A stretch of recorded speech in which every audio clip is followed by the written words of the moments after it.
Hello বন্ধুরা, Gita kitchen হাউসে তোমাদের সবাইকে স্বাগত। আশা করছি সবাই ভালো আছো। অনেকদিন পর ভিডিও নিয়ে এলাম। তো আজকে বানাচ্ছি আলুর পরোটা। আলুগুলো সেদ্ধ করে নিয়ে ম্যাশ করে নিচ্ছি। তো প্লিজ যারা নতুন আছো আমার চ্যানেলে তারা অবশ্যই চ্যানেলটাকে সাবস্ক্রাইব করে নিও। আর যারা পুরনো বন্ধু আছো অবশ্যই কমেন্ট করো কেমন লাগলো ভিডিওটা। তো চলো গ্যাসটা জ্বালিয়ে নিলাম আর দিয়ে দিচ্ছি সাদা তেল।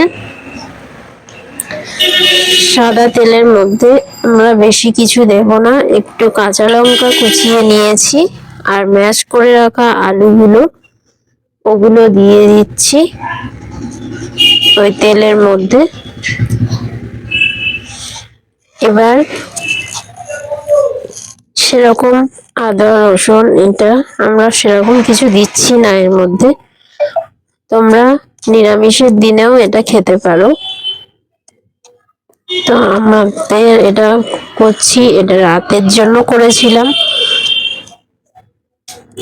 তো দেখো পুরো আলুটাই দিয়ে দিচ্ছি, দিয়ে এবার ভালো করে একটু নেড়ে চেড়ে নেব। পরিমাণ মতো এর মধ্যে নুন দিয়ে দেব। আরো অনেক কিছু তোমরা দিতে পারো, পেঁয়াজ আদা রসুন দিয়েও অনেকে করে, কিন্তু আমি যেভাবে করেছি সেটা তোমাদের সাথে শেয়ার করলাম। যদি ভালো লাগে অবশ্যই কমেন্টে জানিও।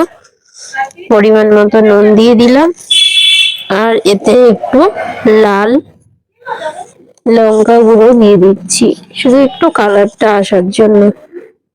আর এটা দিয়ে দিলাম একটু মিট মশলা। তো সেটাকে একটু নেড়ে চেড়ে নিচ্ছি ভালো করে। দিয়ে এটার মধ্যে আমরা একটু কুচনো শুধু ধনেপাতা অ্যাড করবো। তো কুচনো ধনেপাতা দিয়ে এর মধ্যে আমি রেডি করে নিচ্ছি। এখন আমাদের আটা ময়দা পাইল করে নিয়েছিলাম, তো সেটা মাখা হয়ে গেছে। লেচি করে নিচ্ছি একটু মোটা মোটা করে, যেহেতু ওটা আমাদের করব, আলুগুলো ওর মধ্যে দেব, সেই জন্য একটু মোটা মোটা করে কেটে নিচ্ছি লেচিগুলো।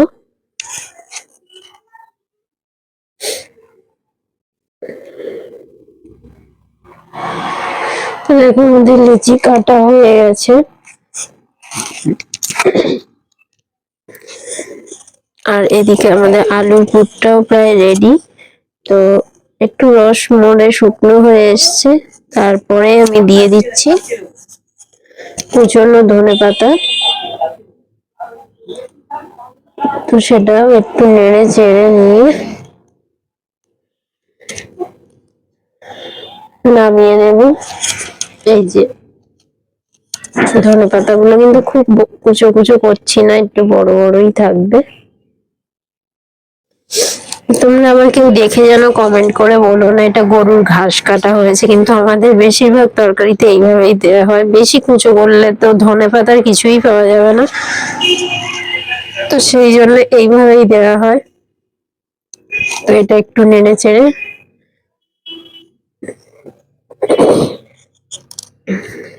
আর শীত মানে ঠান্ডা তো পড়ছেই, তো ঠান্ডার সময় একটু আলুর পরোটা, একটু ফুলকপির পকোড়া এই সবগুলো তো বেশি ভালো লাগে। তো অনেক দিন পর বন্ধুরা আবার ভিডিওগুলো নিয়ে এলাম। পাশে থেকো, তোমরা সাপোর্ট করো একটু। ভালো করে নেড়ে নিচ্ছি, এটা যতটা শুকনো করা যায়।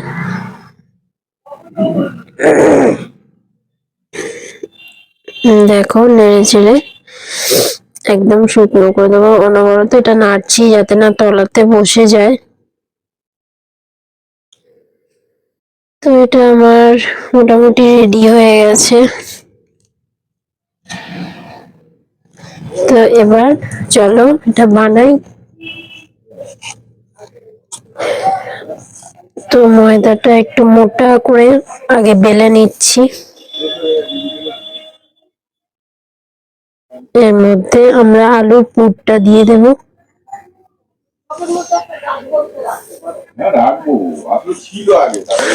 তো দেখছো আলুটা একটু বেশি করেই দিচ্ছি, কেননা বাড়িতে খাওয়া হবে যেহেতু। এটা দোকানে হলে কিন্তু এত আলু কেউ দিত না। দেখো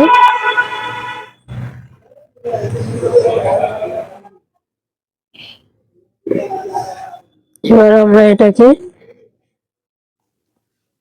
আস্তে আস্তে করে বেলবো যাতে না ফেটে যায়, কিন্তু এটা ফেটে গেল শেষ পর্যন্ত, অনেক ফেটেই গেল।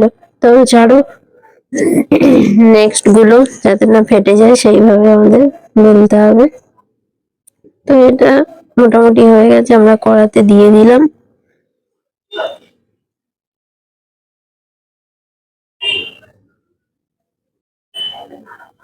পরেরটা দেখো একদম ঠিকঠাক ভাবে আমরা করছি, তোমরাও খুব আস্তে আস্তে করে এটাকে করবে। ওর মধ্যে দিয়ে দিলাম আলু। এবার পুরটাকে মুখটা ভালো করে চেপে নিতে হবে আস্তে আস্তে।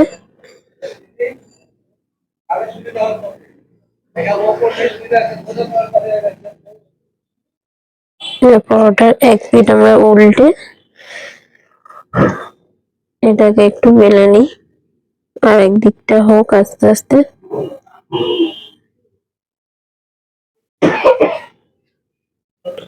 তো দেখো আস্তে আস্তে করে আমরা বেলে নিয়েছি।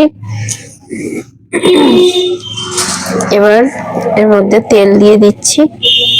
তো আমি বা বেশিরভাগ আমাদের ফ্যামিলির অনেকেই ঘিটা অতটা খাই না, তো সাদা তেলেই পরোটাটা হচ্ছে। দেখো